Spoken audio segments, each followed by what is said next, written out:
If you're tired of not having enough money, living paycheck to paycheck, or scared of making life-changing investments, but don't feel ashamed. I've had countless friends and family come to me and say, Kenny, how can I change my financial life? How can I get myself unstuck? And I tell them it's one simple thing. And that thing is not something that you can buy or something that you can invest in, but instead it is habits that you can embed into your everyday life to start making smarter money moves. So let's dive into what those 7 habits are that changed my financial life. What's up, guys? This is your boy, Kenny Finance. Welcome to the channel. At nighttime, I'm a YouTuber, but during the daytime, I'm a private equity investor where I think about nothing but smart money habits all day. And this is exactly what I want to unpack for you guys. There are countless life hacks and different habits and mindset shifts that you can embed into your everyday life to try to make yourself rich. But I think the number one thing that you can possibly do is subscribe to the channel first and foremost. We love you. Thank you. But the number one thing that you can do is understand what habit shifts, what mindset approaches, what hacks work for your lifestyle. So hopefully with this video, I can give you guys 7 of the ones that personally worked for me. And these may also apply and work in your life or your family as well. So let's check these out. Number 1, it's kind of funny, but abusing credit cards wisely. Yes, I said abuse your credit cards, meaning use them to the T. Now, that does not mean using your credit cards to the max, meaning maxing out your credit card limits and not paying it off. What I want you to do is think about the wisest approach to use your credit cards.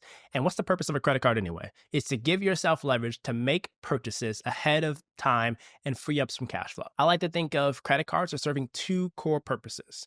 Number 1, giving me free money, and 2, building my credit. And I think fundamentally, your life will financially change if you unlock more cash flow to do other things, as well as build a very sound credit profile. Because your credit score is going to be the adult GPA that walks with you for the rest of your life. It opens up doors or closes doors. It gives you opportunities or closes opportunities. Credit scores are essential. And the best way that you can build your credit score is by opening up a credit card, using it super wisely, and paying off whatever you use on your credit card the same day or before your statement date. Plain and simple. So that is how I abuse my credit card to the fullest advantage to improve and uptick my credit score. My credit score would not be where it is today, which is in the high 700s, if it wasn't for me opening up my first credit card when I was in college. Plain and simple. I owe everything I have credit-wise to that decision to build my credit that young. Now into the second point as it relates to using the credit card wisely, and that is to have free money. I like to have credit cards, whether it's my Amex Gold or my Chase Sapphire Reserve, to give myself points based on what I spend. So pretty much all of my expenses, my bills, my food, my groceries, my restaurants, all that stuff, I pay with a credit card because I have the discipline and I have the systems in place to where whenever I swipe my credit card, I pay it off literally the week after or when my statement date is due, and I pay it in full. I never carry a balance on my credit card. I've never had interest hit, and I pay it off in full. I can repeat this a million times, but I'm just saying it one last time. Pay your credit card bills off in full before it's due on your date. All right. And when you do that, you can typically get points or multipliers like 4x for dining or 3x for travel, etc. And those points accumulate, and it gives myself free dollars that I can use for travel, hotels, flights, all kinds of stuff. And I view that as free money because I would have spent the money anyway. I had to go eat. I had to go to the grocery store. I had to pay that bill, but now I get points for it. And those points unlock other things that I could purchase with those points, which I would have had to pay for in cash. I don't even remember the last time I paid cash for a hotel or a flight because all I do is use my credit card points. So there you have it. Use it to build your credit score as well as build yourself a bunch of points that you can use for free stuff. My second habit, staying financially literate. You cannot make smart money moves if you don't have a smart money playbook.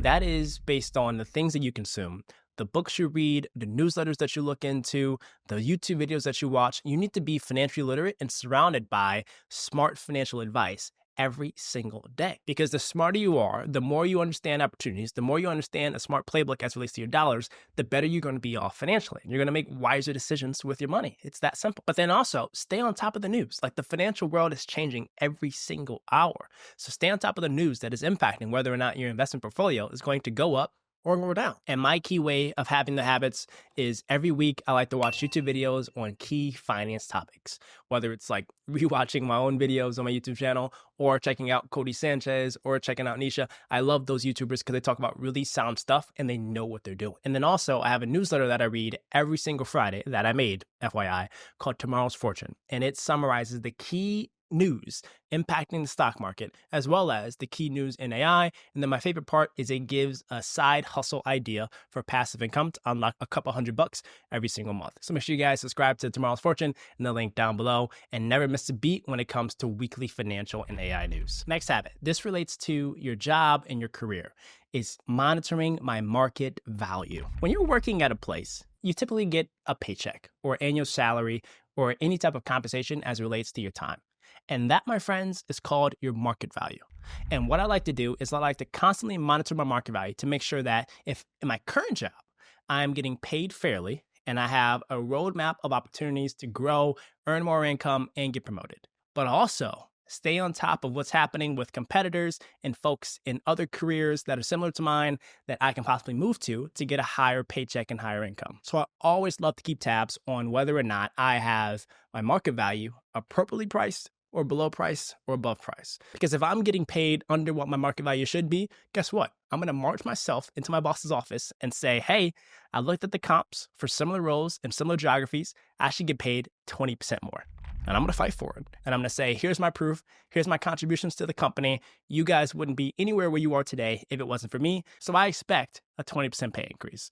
Like I would say it like very nicely, very professional, but that is just a helpful tip to think about it that way. But also this habit ensures that I am growing in my career, unlocking opportunities and building myself long-term cash flow as it relates to having higher pay and a better career prospect. So don't cheat yourself by staying too quiet. Understand the key things you need to fight for and ask for to have long-term career earnings potential. Next habit, surrounding myself around financially ambitious people. I don't like to brag, but I will probably say that I have the most ambitious group of friends. I have friends that are in hedge funds, that are in tech, that are in private equity, that are in engineering, that are in renewable energy, that are building their own things, that are working at really cool companies, and they are legendary and they are epic. But the one thing that they all have in common is that we are all getting rich together. We are constantly sharing ideas around investments, ideas around businesses. We have group chats keeping ourselves accountable on our saving, investing, and business building goals, all types of stuff. I would not be where I am today if it wasn't for my incredible village of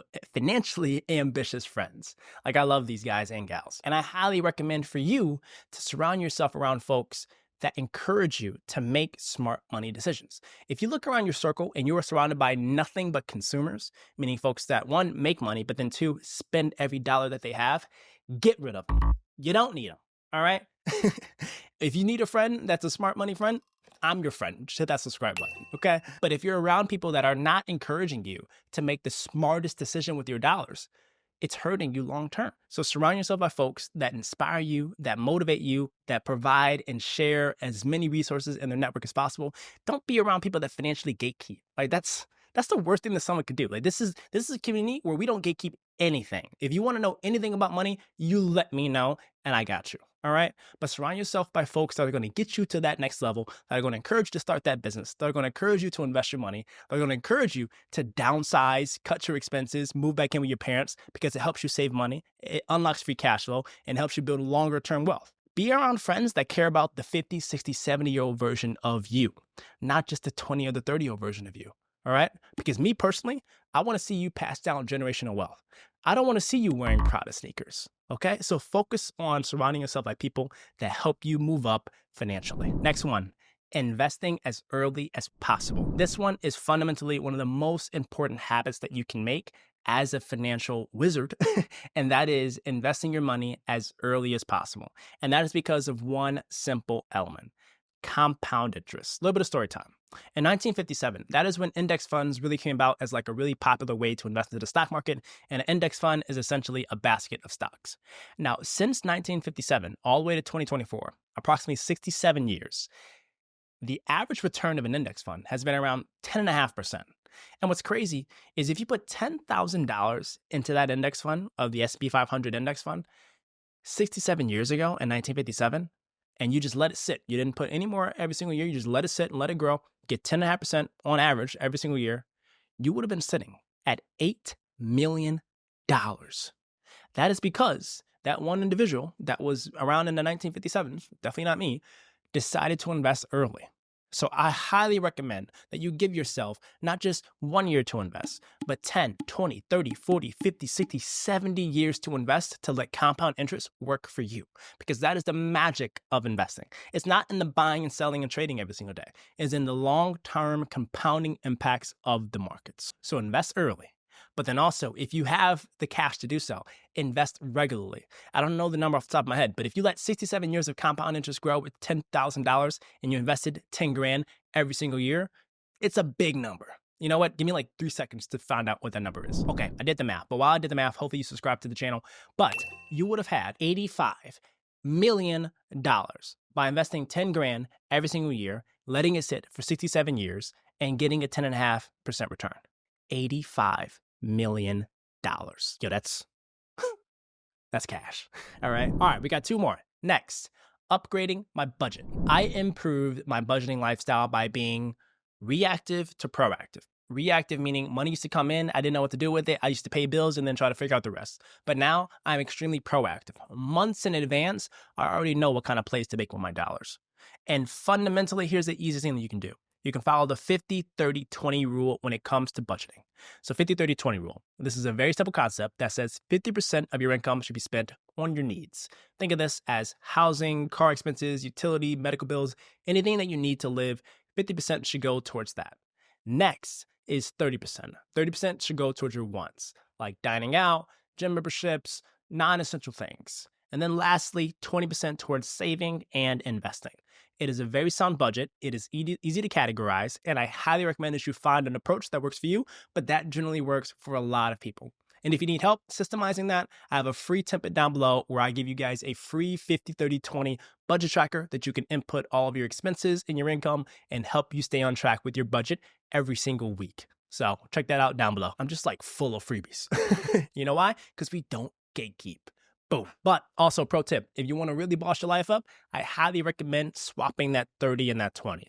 So instead of doing 30% for your wants, do 30% towards saving and investing, and then only spend 20% of your income for your non-essential wants. That's a pro tip. That's what I do, but you don't have to. If you want to stick to the regular 50-30-20, that is completely okay. But have a budget. That is fundamentally the only habit that I really want you to do. If there's one that you need to follow, is build a budget. Because then that gives you a system to where you will never be able to fail because you are automatically set up to save and invest and cover all your expenses. There you go. And then my last habit was upgrading my vision. Now look, I grew up low income in Detroit, Michigan. I didn't have that much of a clue around what real wealth looked like. Look, if you went to a private school and you had a 3-bedroom home in like the suburbs, I thought you were rich. I had no clue what wealth really was. But now I've traveled the world. I've worked on Wall Street. I've worked with billionaires. I have mentors that are billionaires. And now I get a taste and a little bit of a flavor around what real wealth looks like. And that upgraded my vision. And how to upgrade that vision is by tapping into a high profile network, by doing things that put you in the ecosystem of folks that are making smarter money decisions than you, being around your financially ambitious friends. And one of my favorite things to do is I like to window shop and go check out multi-million-dollar homes in crazy dope neighborhoods, or I like to go check out cool dealerships or cars that I can't afford. I probably won't buy those because it's not a smart purchase, but I like to just get a sense of what it really looks like, or travel and see the world and see how other wealthy people are living. That gives myself higher goals to shoot for. And look, if I shoot for the moon, odds are I'm probably going to land on the stars. Okay. So I upgraded my vision. I had some goals 10 years ago, and then I stepped those up by 10x. And now I'm ambitious to try to tackle those long-term 10-year visions and those 10-year plans. And because I have super high ambitious stuff, where I end up is going to be light years ahead of what I thought I was going to end up with 10 years ago. So upgrade your vision. There you guys have it. Those are the 7 habits that have transformed my financial life personally. And I hope some of those, or at least one, can impact your life today as well. And if you guys enjoyed that video, make sure you guys smash that like button. It means the world to the community. And if you have a tip or an advice of a money habit that can transform someone else's life, leave it in the comments down below. And if you want to take this money habit discussion to the next level, I highly recommend you guys think about upgrading your money mindset and check out this next video where I'll unpack what it takes to have a rich money mindset. So check out that next next video. I appreciate you guys rocking with us. Thank you for taking the time, and I will see you guys after you implement those smart money habits. Peace.